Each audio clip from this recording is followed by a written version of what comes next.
안녕하십니까. 연예입니다. 오늘 영상의 주제는 나보다 괜찮은 남자랑 연애하고 결혼하는 방법에 대해서 설명을 해드리도록 하겠습니다. 매운맛으로 하겠습니다. 저한테 영상을 찍을 때마다 왜 그렇게 화를 내냐 이런 질문들을 많이 하는데, 화를 내는 것은 아니에요. 지금까지 정말 많은 영상을 찍었는데 대본을 써본 적도 없고 대본을 보고 한 적도 없어요. 영상을 즉흥적으로 하다 보니까 감정이입이 돼서 그렇게 느껴지는 거예요. 제발 이것 좀 안 했으면 좋겠고, 제발 이것 좀 달라졌으면 좋겠고, 그래서 어떻게든 좋은 남자 만나서 예쁜 연애를 하든지 결혼을 하든지 이런 결과가 만들어졌으면 좋겠다라는 마음에서 이야기를 하는 거예요. 그리고 나 말고 다른 연애 유튜브들이나 이런 분들은 다 순한 맛이에요. 저 같은 사람도 있어야죠. 그래야 다양성이라는 게 존재를 할 거 아니에요. 하지만 너무 불편하다 이렇게 말하시는 분들도 있기 때문에 제가 최대한 노력을 해보도록 하겠습니다.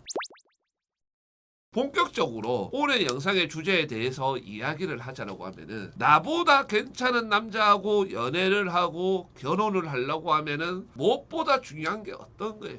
뭐 여자 외모, 여자 몸매, 여자 직업, 애교, 연애 기술, 속궁합, 멘트 이런 이야기들이 많겠지만은 제일 중요한 거는 그런 것들이 아니라 그 남자가 나라는 여자한테 미쳐 있어야 된다라는 거예요. 그게 제일 중요한 거예요. 나랑 갭 차이가 많이 나면 날수록 그 남자가 나라는 여자한테 미쳐 있어야 되는 거예요. 그래야 연애를 하더라도 대우를 받고, 그래야 확률이 적지만은 결혼을 할 수가 있는 거예요. 여자분들이 입장을 바꿔놓고 생각을 해봐요. 내가 지금 만나고 있는 남자가 나보다 능력과 재력이 떨어져. 그런데 내가 그 남자를 너무나도 좋아하고 너무나도 사랑해. 이 남자하고 헤어지면은 미칠 것 같고 죽을 것 같아. 그 정도 되어야 결혼에 대해서 고민을 하는 거예요. 하지만 내가 좋아하기는 좋아하는데, 어찌 보면 사랑할 수도 있는데 헤어지면 좀 힘들 것 같은데 그래도 괜찮겠지, 이런 마음이 들면은 그 남자하고 결혼을 하겠어요? 안 한다라는 거죠. 이거는 다 인정을 하실 거예요. 그렇다라고 하면은 이걸 가지고 연애라는 것에 접목을 시켜보면은 그 남자가 나를 처음에 봤을 때 어떤 상태가 되어 있어야 돼요. 본인을 너무나도 예쁘다라고 하고, 본인이 너무나도 좋다라고 하고, 또는 긴장을 하거나 순수해지거나 경건해지거나 애정지가 오거나 어버버버 하거나, 이런 모습들 중에서 최소한 두세 가지는 나와야 된다는 거예요.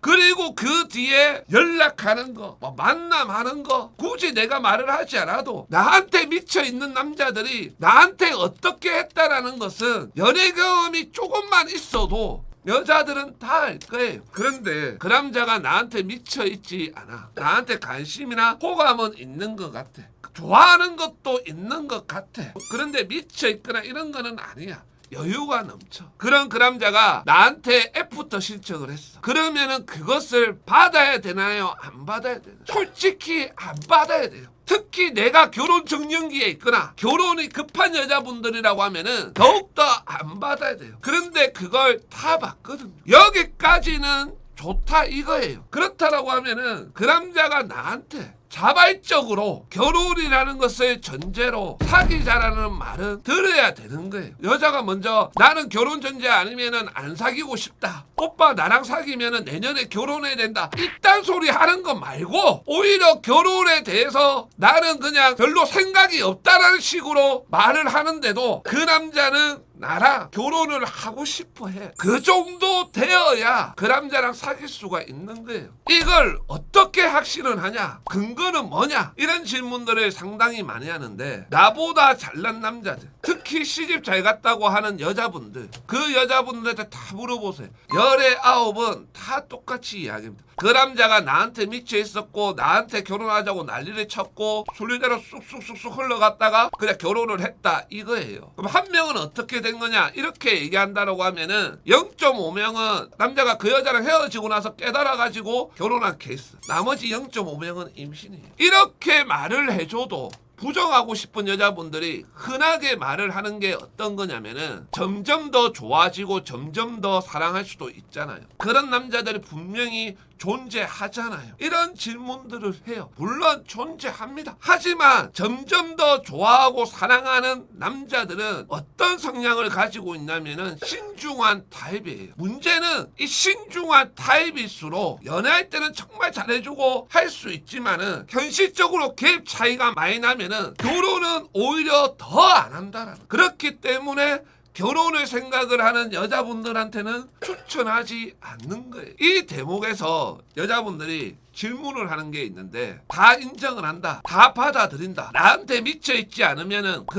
남자랑 결혼을 못하는 거냐, 이런 질문들을 많이 하는데 솔직히 갭 차이가 많이 나면 날수록 결혼을 못할 확률은 상당히 높아요. 나한테 미쳐있는 남자들은 있는데 그 남자들이랑 연애 안 하고 싶고 결혼 안 하고 싶은데 어떻게 해야 되냐, 이 질문도 많이 하는데 제가 정말 안타깝지만요, 이런 말은 안 하고 싶지만은 현실이라서 이야기를 드리자라고 하면은 그게 본인의 현실이에요. 그게 지금 본인의 운명이에요. 그 운명을 바꾸려고 하면은 더 많은 걸 노력을 해야 돼요. 물론 간혹 가다가 남자들 중에서 정가 있거나 정신적인 질환이 있거나 유전적인 질환이 있거나 이런 남자들하고 결혼이 되는 케이스도 있지만은 정상적인 남자들, 정상 분류에 있는 남자들이랑은 확률적으로 너무나도 힘들다라는 거예요.